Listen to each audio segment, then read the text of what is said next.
ครับผมมีพี่น้องคนเมืองใต้เขาเจ้าขุดหลนกุป้าขนาดไม่สูงค่ะไม่สูงในวันบริการออกแนนมาในวันที่19 เดือนที่7 2026นั่นนะคะเนาะเมื่อได้ก็มาฮุบทุบต้มขาเฮาแข่งกำหนึ่งนะคะเนาะใจวันช่องขาคุณต้นกูลองนั่นนะคะเนาะข้าวดีมาลาดเลยลองที่การเป็นช่องน้ำปัดหนึ่งและช่องน้ำปัดสองของเขานะคะเนาะให้กับพ่อแม่พี่น้อง ชาวใต้ของเขานั่นก็พี่น้องFCของเขาที่อยู่ในเมืองใต้ปอดเปื้อนขนองกูจะกูตวนกูป้าคอการหลักที่หนึ่งนำปัดถ้าว่านำปัดหนึ่งช่องของ YouTube ของเขาค่ะนะของ YouTube ของเขาในมีอยู่ดี2ข้องค่ะนะข้อง YouTube นำปัดหนึ่งแน่เขาใจวันนั่นก็คือช่องนำปัดหนึ่งนั่นก็ห้องว่าช่อง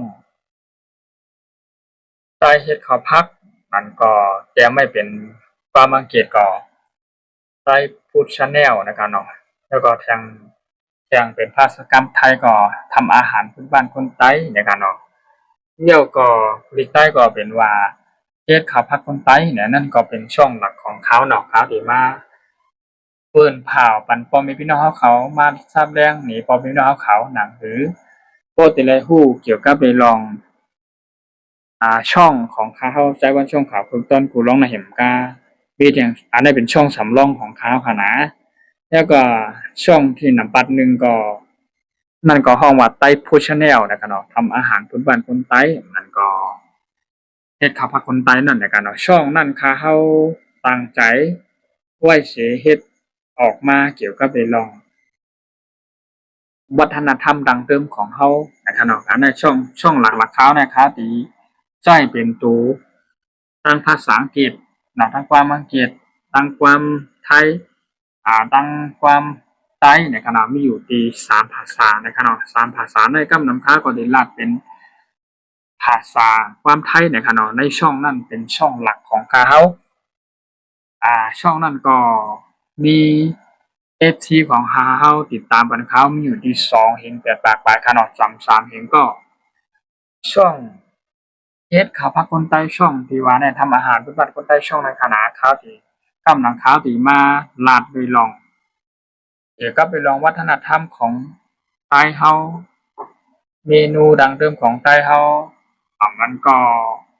ข้าวไหลปลาปอบพี่น้องเขากำลังข้าวที่กะขึ้นไล่สดนะช่องในคณะตั้งช่องหลักข้าวช่องน้ำปัด1ในคณะมีช่องน้ำปัด1มีช่องน้ำปัด2ในคณะช่องน้ำปัด2ในก็ข้าวไหลเฮ็ดแหล่เปิดใหม่มาได้เข้ายามอยู่ดี2 เดือนไปถึงค่ะนะพอวันที่20นาทีครบ2 เดือนครบ2 เดือนเต็มแล้วค่ะนะที่ครบ60วันนะครับเพราะวันที่20เดือนที่ถึงมื้อฮื้อเนี่ยค่ะนะมื้อพุธเพราะว่าน่ะมื้อในวันที่19เนาะมื้อฮื้อวันที่20น่ะเพราะว่าวันที่20ปั๊บน่ะก็สิแม่นอยู่ที่เข้ายามอันไรเปิดช่องใหม่และช่องที่2มานะครับเป็นช่องเกี่ยวกับไปลองนั้นก็เป็นห้องว่าช่องข่าวคึกต้นกูลองและช่องที่อันมาปั่นตั้งหู้ตั้งหันถึงนั้นก็มาลัดเลยลองเงาลายนอกเมืองนั่นแหละค่ะเนาะช่องที่2เขาคณะช่องนำบ้านหนึ่งเขาก็เป็นช่องที่เกี่ยวกับไปลองวัฒนธรรมเนี่ยกับการไทยค่ะนะย้อนน้อมอย่างนำค่ะเนาะช่องที่1เนี่ยเขาที่ลัดไปลองเป็นภาษาไทยภาษาความไทยนำกว่านะเพราะก็เปิดว่า FC ของเขาภายทั้งช่อง1เนี่ยค่ะนะกำนำเป็นพี่น้องชาวไทยค่ะนะว่าเป็นพี่น้องทางโซนภาคใต้ภาคกลางภาคเหนือนะคะเนาะแล้วก็เนาะเป็นพี่น้องภายทั้งนอกเมืองในการไปทางแถวอเมริกาไปทางแถวภูเมืองค่ะนะที่เป็น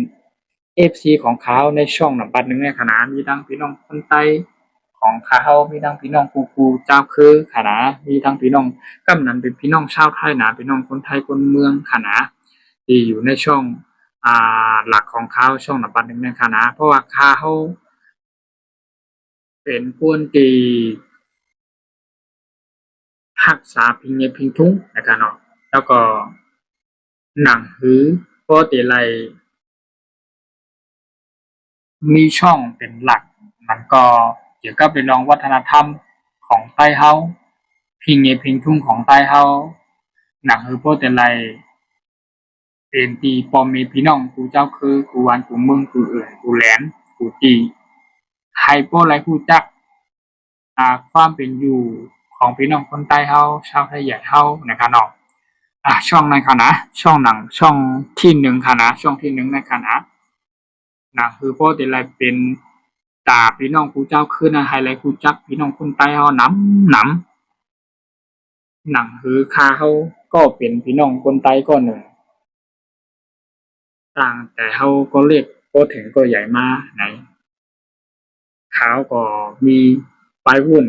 มีดังไข่เฮ็ดไข่สร้างเปิดดาดีเฮ็ดทางก็หลายเนาะตอนตามันสิเป็นต้นดีตอนตาพี่น้องเจ้าคือใต้เฮาถึงว่าเขาสิอยู่กันหลายเสียงว่าคณะเกี่ยวกับเรื่องความเป็นพี่น้องคนใต้เฮานั่น นี่เลยจะคือใต้เฮานั่นเรื่องเขียวแหลงใต้เฮานั่นภาษาอะไรภาษาอะไรพิมพ์เนี่ยพิมพ์ทุ่งใต้เฮานั่นเขาเป็นคนที่รักษาไว้ให้มันหมดให้มันไวให้มันหายความเก่าเพิ่นฮ้องว่าความเป็นเอกลักษณ์นะคำไทยขนาดความเป็นเอกลักษณ์มันก็ฮ้องว่า ความเก่าแก่นะครับเนาะตั้งแต่ปานปู่ปานหมอนเฮามาตั้งแต่เฮาอยู่เฮากินมื้อเล็กมื้อแลงวันเกิดมื้อนอนเฮามาถึงมื้อก็เล็กเฮามาถึงอายุใหญ่มันก็สูงมาแล้วก็เฮาเป็นคนหนึ่งก็จัดปานเป็นคนหนึ่งก็หนึ่งจัดเป็นปานแน่เฮามีตังหูจึงหือเฮาหมอย่างหมอไปหมอกินหมอใจตื้อไปปิญญาจึงหือ เฮาอยู่กับหลายเศร้ากับหลายถังกับหลายวันเมืองหลายสิบว่าเกี่ยวกับในเรื่อง ที่เป็นเนื้อเลือดสายคือใต้เฮาภาษาในพิมพ์ในพิมพ์ทุ่งใต้เฮานั่นเขาเนี่ยเป็นคนดีรักษาไว้ค่ะนะตอนถามพ่อแม่พี่น้องเขากูจะกูถึงกูป้าดีเป็น FC ของเขาในช่องค่ะตอนกูร้องในคณะทางเจ้าว่ามี FC มีปาหน้าลุงอาน้องนี่น้องใจกูเจ้ากูถึงกูป้าว่าอยู่ตั้งหลายแต่เย้าในกูอองตีเนาะกูตั้งในเมืองใต้ปอดปื้น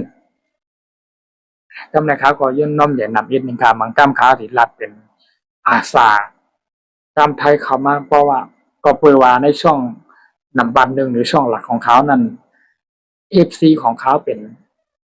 คนไทยกำนำในโหปากในโหปากในโหปากในที่มีหมก80%ขนาด80%นั่นเป็นพี่น้องชาวไทยค่ะที่เป็นเอฟซีและติดตามข่าวอยู่ปันเนี่ยปันแห้งข่าวอยู่ข่าวก่อนพวกไรลงคลิปพวกไรลงวิดีโอต่างกันในช่วงข่าวยามหมดแล้วนั่นเนาะข่าวก็ มาเป็นห้องว่ามาผ่ายตั้งในการช่องที่สองในนำกว่าเพราะว่าข่าวยามของเขาก็หนึ่งข่าวยามของเขาก็อันนั้นก็โหลเฮ็ดอันนั้นก็โหลเฮ็ดเนาะผ่ายช่องที่สองช่องข่าวคือต้นกูร้องในก็โหลเฮ็ด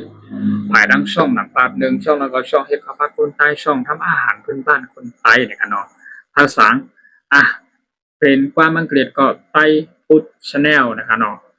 ก็เป็นการไทยก็ทำอาหารพันคนไต้นะครับเนาะก็เป็นดิกใต้ก็เฮ็ดข้าวผัดคนไต้เนี่ยช่องนั้นเป็นช่องหลักของเขาและเป็นช่องนำปันหนึ่งของเขาใจวันค่ะนะ ปอไม่พี่น้องเขาในเมืองไต้ป้อนปืนกูจะกูโดนกูป้าปอไล่คู่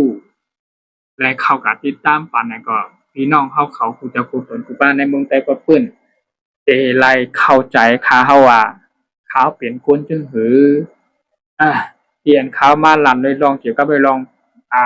ปันตั้งพูดถึงนั่นก็ข่าวเงาแต่เงาลายนอกเมืองนั่นที่เขามาเป็นผ่าโต้แต่เป็นผ่าปันอยู่นั่นเขาก็เข้าใจหนังพูดแต่ละเป็นภาษาความใจความลาเท่าภาษาใต้เท่านั้นดิใต้เท่าหัวปากเต็มนั่นค่ะนะบางคอมังกั้มมังเมียวมังโตลิกอันเขาเลยเตรียมกว่าพวกพวกเมียนอันพิษเปิงกว่าอันเขาลาดกว่าพวกถูกนะก็ย้อนน้อมใหญ่นำคันเอาพอในพี่น้องเขาเมืองไทยก็เพิ่นก็จะปวดดูปลาเยี่ยวก็เขาตีม มาครับแรกในลาถึงช่องนำปัดหนึ่งของเขาเป็นช่องเกี่ยวกับไปลองพิงเงพิงทุ่งใต้เฮาที่เตะขนาพี่น้องเขาได้กับติดตามปันได้กับผู้บันตั้งพ้นที่ไรผู้ว่ามันเป็นจึงหือเขาเป็นพี่น้องใต้ก็หนึ่งหักเลือดเลือดคือไตหักโผนเอาใต้เฮาหักความเป็นอยู่ใต้เฮาหักภาษาพิงเงพิงทุ่งใต้เฮาหักเลือดเลือดคือใต้เฮาขนาก็พอมีพี่น้องเขาอะไรกับด้วยกับติดต่อเขาจะได้พูดจะได้เข้าใจขนาดว่าค่าเขาในไข่ปันตั้งหู้ไข่ปันตั้งหันถึงไข่ปันตั้งหู้ไข่มาอุปลองไข่มาลานในปืนผ่าปันมาในเมืองนอกเมืองว่าเกี่ยวกับเรื่องวัฒนธรรมของเขาและพีภาษาพีตรงใต้เขานะคะนะข้าเขากว่าพวกเขามีเขาย่ำสีขาวกว่าคืนลายตั้งพุ่นกาอัดคลิปหรือว่าทำวิดีโอและต่างลงไปทั้งช่องปันของเขานั่นก็เกี่ยวกับไปลองการเฮ็ดเขาพักใต้แต่การเป็นพี่น้องคนใต้เฮาแต่การอยู่เศร้าถังอันเป็นความเป็นมาใต้เฮานั่นเป็นจึงปืนใต้เฮานั่นค่ะนะนั่นข้าวก็ดีพวกเขาลาดข้าวที่รัดเป็นกำไทยนั่นก็มีความสังเกตพองกำใต้เฮาโลเลกันค่ะนั่นค่ะนะแต่ข้าวที่รัดเกี่ยวกับไปลองพี่น้องคือใต้เฮาแต่เขาพักใต้เฮาวัฒนธรรมใต้เฮาภาษาเป็นยังเป็นตรงใต้เฮานะ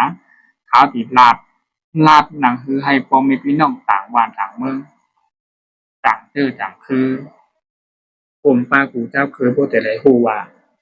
เขาเป็นไต้เขาเป็นคนที่ฮักพิงมีพิงทุ่งใต้เนี่ยนะเขาดีลาดว่าหนึ่งไทยใหญ่แน่พี่น้องชาวไทยในกูตีในเหรียญดินไทยขนาดมังเอิงปฏิห้องว่าพี่น้องชาวไทยใหญ่มังเอิงมังตีปฏิห้องว่าพี่น้องคนไต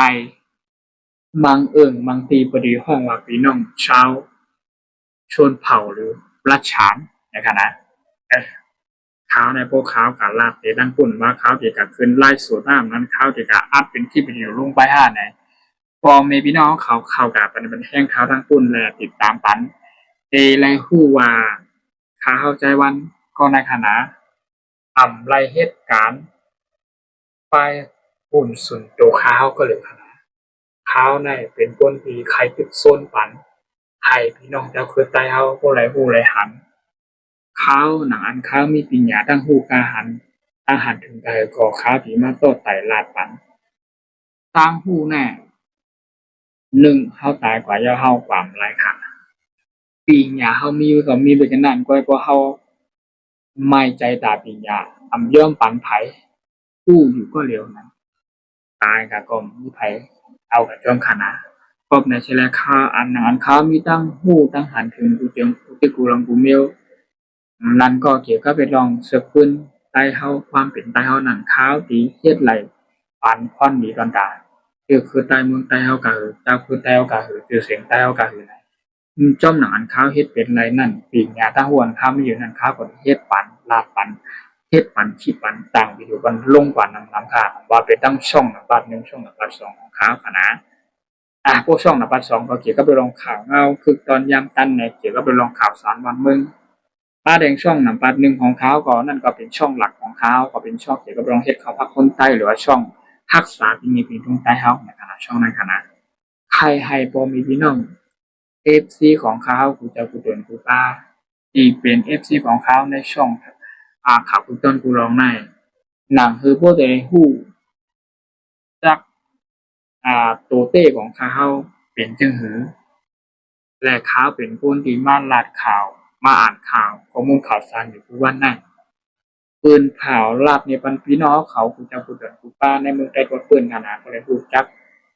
ขนาดก็ไรเข้าถึงการโซเชียลมีเดียนะหรือก็ได้ไรคู่ของแรงแจ้งถึงการนั่นเกี่ยวกับเรื่องข่าวสารมันเมืองเอาไล่นอกเมืองในข่าวของมาลัดแต่อัดคลิปลงปันกูวันนั่นก็อัดคลิปลงปันน้ำในขณะ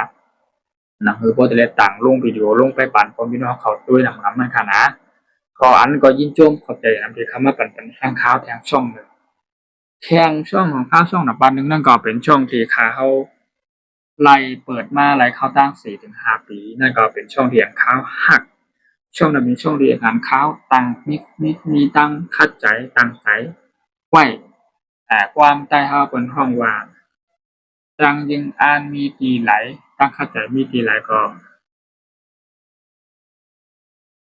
จังยิงอ่านนั้นมันก็จะถึงตีขนาดพอเขามีทั้งคัดใจจังยิงอ่านวันหนึ่งเจ้าก็ได้ถึงตียิ่งหมายขนาดนั่นก็บอกว่าความไทยบนห้องว่าความพยายามอยู่ที่ไหนความสำเร็จย่อมอยู่ที่นั่นนะอันนั้นเป็นคำไทยนะย้อนน้อมอย่างคำขาพวกเขาลัดเป็นภาษาความต่างตื้อต่างคือเข้ากับอีกหนึ่งแล้วก็ย้อนหายปอมีพี่น้องเขาเข้าใจอีกหนึ่งขนมในว่าเขาค่ะเนาะเขาได้มาป่องแรงเอกชับแรงนี้ก็พอมีพี่น้องเขาในเมืองไทยทุกคนกูจะกูเป็นกูป้าก็เลยเข้ากับติดตามเลยโดยบันตั้งช่องนั่นค่ะนะพอมีพี่น้องเขาที่เลยเข้าใจว่าอ๋อไอ้น้องแต่วันก็ได้ทำเกี่ยวกับลองวัฒนธรรมของเขาพิมพ์พิมพ์ทุ่งใต้เขาหนาเขาเป็นคนที่รักษาพิมพ์พิมพ์ทุ่งรักษาดึงเขาเลี้ยงใต้เขารักษาความเป็นเขาพักใต้เขาและถูนเอาใต้เขานั่นไงหนังคือก็เป็นที่ปีน้องกูเจ้าคือปีน้องกูปีกูตั้งกูอื่นกูแหลนปีน้องกูต่างวันต่างเมืองไทยเปิ้นเลยมาฮู้จักความเป็นพี่น้องคนใต้ได้ชาวไทยใหญ่เฮาหรือพี่น้องรัชฉานนั่นนะครับเนาะพวกเขาขาลาดเนี่ยเขาที่ขวานลาดเกี่ยวกับเรื่อง ไทยเปิ้นเข้าใจว่าเฮาได้เป็นพี่น้องชาวไทยใหญ่ในรัชฉานเป็นพี่น้องคืออันที่ภาษาเนี่ยซึ่งแต่ก็ใครเหมือนพี่น้องชาวไทยป้ากันนะข้าวตีลาดเลยลองให้เปิ้นมาเข้าใจจิก็ไปลองเขาภาคใต้เฮาห้าถูเนาใต้เฮาห้าวัฒนธรรมจะได้เฮาว่าภาษาที่มีที่ตรงใต้เฮาห้านะใครเปิ้นมาฮู้จักความเป็นใต้เฮานั่นแหละนำมันข้าวดีกว่าลาดหรือลองไม่นะเอามาเป็นการเฮ็ดข้าวพักมาเป็นการดีป้ากว่าการกาจ้องการประกาศดีการเล่าการที่การเฮ็ดการสร้างการที่การให้การส่วนการหน้าในคณะเขาเป็นคนที่ฮัก ภาษาที่มีเพลงทุ่งนะครับนะนั่นก็เป็นช่องหลักของข้าวหนังปัดหนึ่งช่องหนังปัดหนึ่งช่องหนังปัดสองก็มาเป็นช่องใหม่ๆค้าขายนี่นะซึ่งคือก็ยินโจมขอบใจพอมีพี่น้องเขาใหญ่น้ำพอมีพี่น้องเขาในเมืองไทยพอดปื้นเนี่ยเอฟซีของเขาก็ใครผู้ใครอ่านเกี่ยวกับไปลองของข้าวใจวันไหนก็เต้มันไหนเป็นจึงหือนะครับเนาะเป็นคนที่ฮักคือใต้ห้าเป็นคนที่ลาดกว่าโยว่าฮักคือได้ฮักเต้ว่าเป็นจึงห้าไหน เข้ากับตัวปานตั้งช่องหลักเท้านะพี่น้องเขาเอฟซีชาวไต้กูก่อนในเมืองไต้ปอดเปิ้นนะแต่ไรคู่จักว่าแต่ละเข้าใจอ๋ออันนี้ช่องแต่น้องไต้วันนี่ช่องพี่ใจวันนี่ช่องพี่ใจวันอยู่หน้าช่องน้องไต้วันนี่แน่ที่เป็นช่องหลักของเขา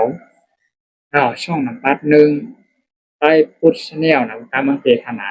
การไทยก็ทำอาหารทุกวันคนใต้ขนาก็เป็นความใต้เขาก็ดีใจเขาก็เฮ็ดข้าวผัดคนใต้ในขณะช่องนั้นเป็นช่องที่มีเอฟซีหรือว่ามีผู้ติดตามของเขาเป็นพี่น้องชาวไทยกำนำในหูปากใน80%พี่น้องชาวไทยกันนะแล้วก็เป็นพี่น้องต่างวันต่างเมืองต่างคือคณะนำในนั้นก็มีรอกันคณะมีพี่น้องชาวใต้ของช่องนั้นคณะแต่นั่นเขาที่รับเป็นทั้งภาษาอังกฤษรับเป็นความอังกฤษรับเป็นความไทยรับเป็นความบนห้องว่าความที่อันนะคือพอมีพี่น้องเจ้าคือจะได้มาเข้าใจนั่นขนาดนอกก็เลยรัดก็มีลองเป็นช่องนั่นขนาดนอกแต่ว่าเฮาต้องรัดเฮาต้อง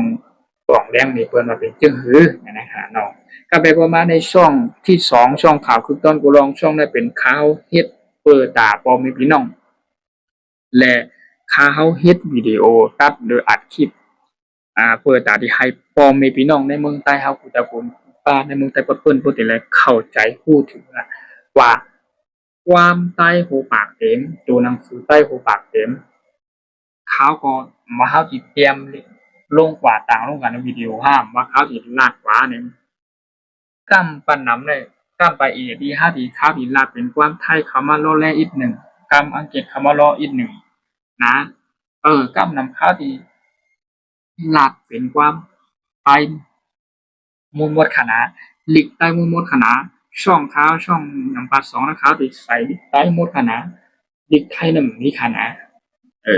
ดิอังเกตมิวอีดออดขนาอังเกตใต้พี่โป่งนะขนาการอังเกตแต่ว่าเป็นนั่นก็เป็นดิกใต้